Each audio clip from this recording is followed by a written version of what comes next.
really interesting, Tony, about the evolution of leadership and how it's always changed. I mean, it's always been a sort of a metamorphosis of change based upon lots of variables that impact that.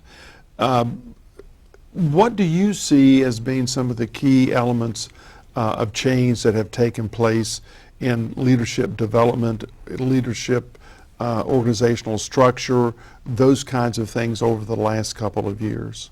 That's a big question, and so I will answer that, and I may reserve some of my comment on that for some later point in our conversation today. But there are a lot of things happening right now in leadership development, and when I say leadership development, I'm also referring to learning as well, because if you think about it, learning really is at the core of training. It is at the core of change.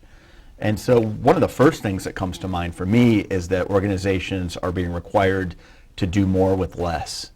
And we know that. I mean, that's not just endemic to the corporate environment. I think that's in public schools and nonprofits. I mean, that's just the case at hand. And so trying to figure out how do you meet the needs, the learning needs, the leadership development needs of your constituents in a way that is robust, that's rich, that is data-driven or data-informed. How do you do that with not really the amount of resources that you really want or really need?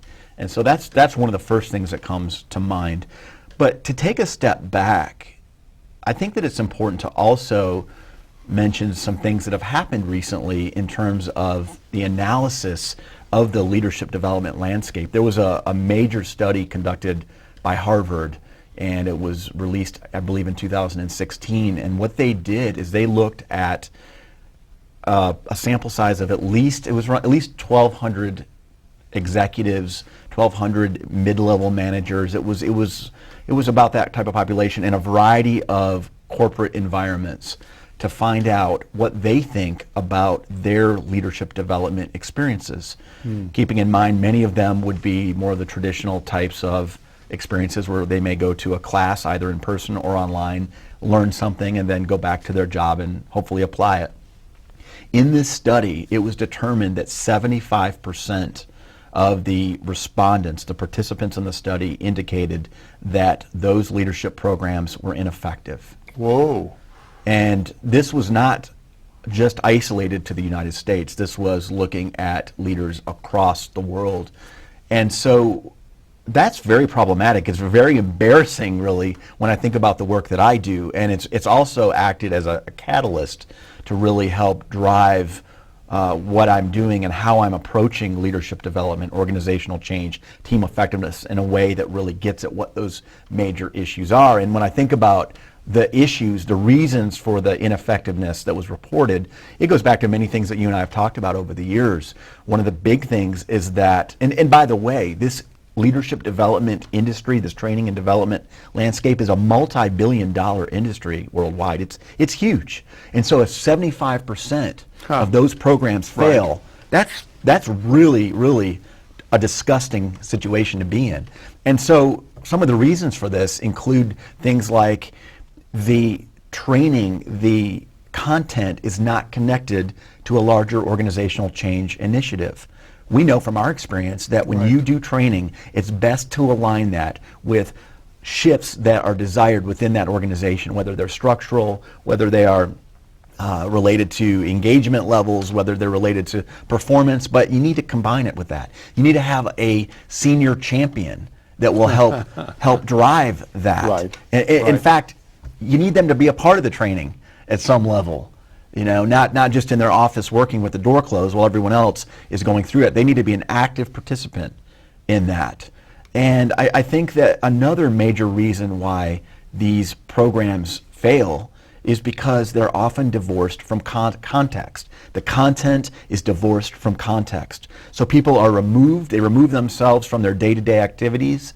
They often will go off-site, or they may go to a conference room, and they put all of their work away, and they just focus on content that in many cases may be delivered by an external provider. They may have no knowledge of the organizational complexities, the nuances, the idiosyncrasies, the challenges that are faced in that environment.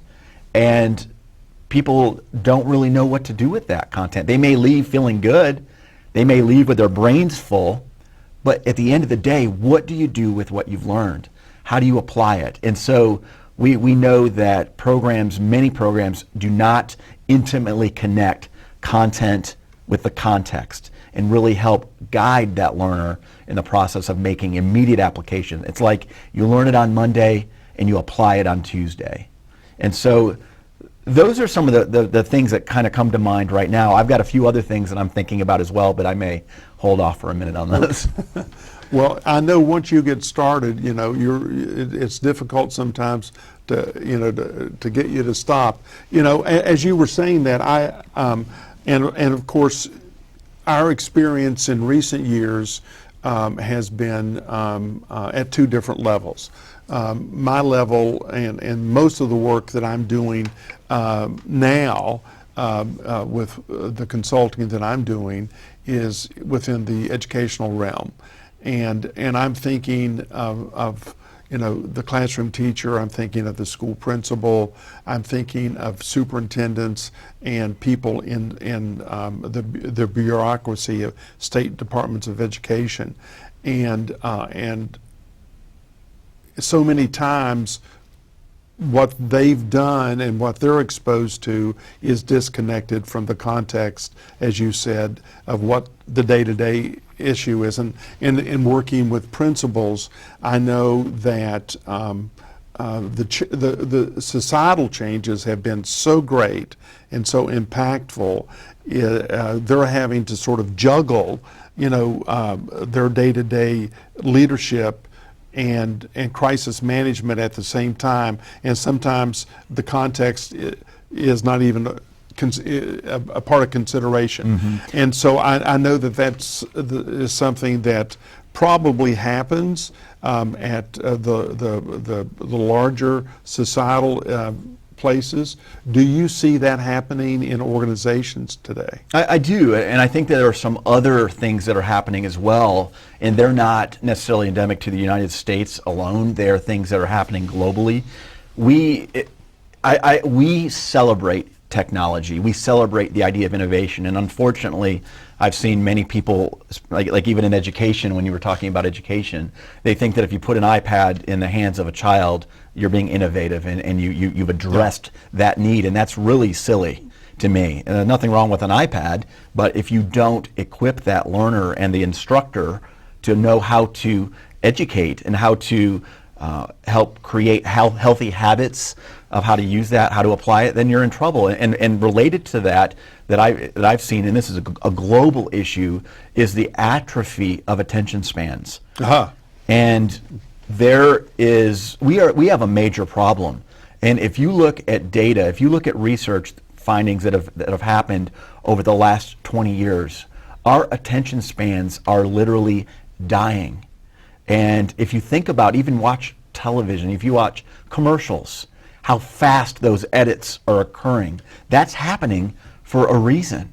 When you think about how much and for how long we have promoted the idea that multitasking is a virtue, we've learned that we have destroyed our attention spans. We are destroying our brains because we know that in learning we can really only focus well on one thing at a time.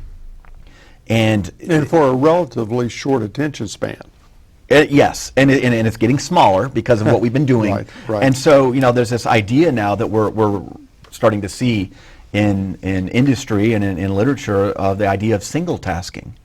And people are literally having to learn how to focus on one thing at a time now as a new skill. And think about how much more difficult it is today. And this may affect you too. How much more difficult it is today to read a book, a physical book, cover to cover, versus what it may have been like even 5 years ago.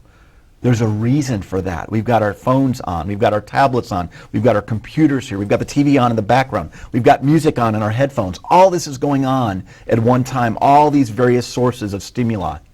And it is impacting our ability to focus. And if we can't focus, we can't learn. And if we can't learn, we can't improve. Yeah, and so what we're saying, I hear what you're saying.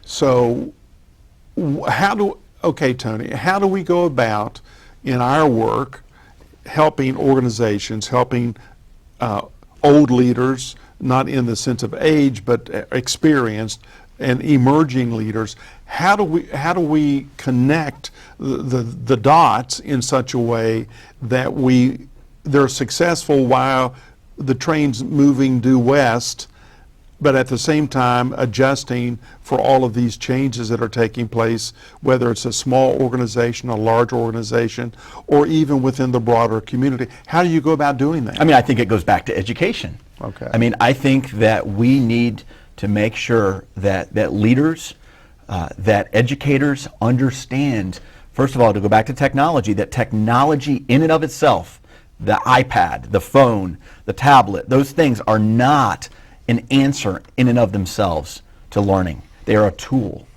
and they need boundaries.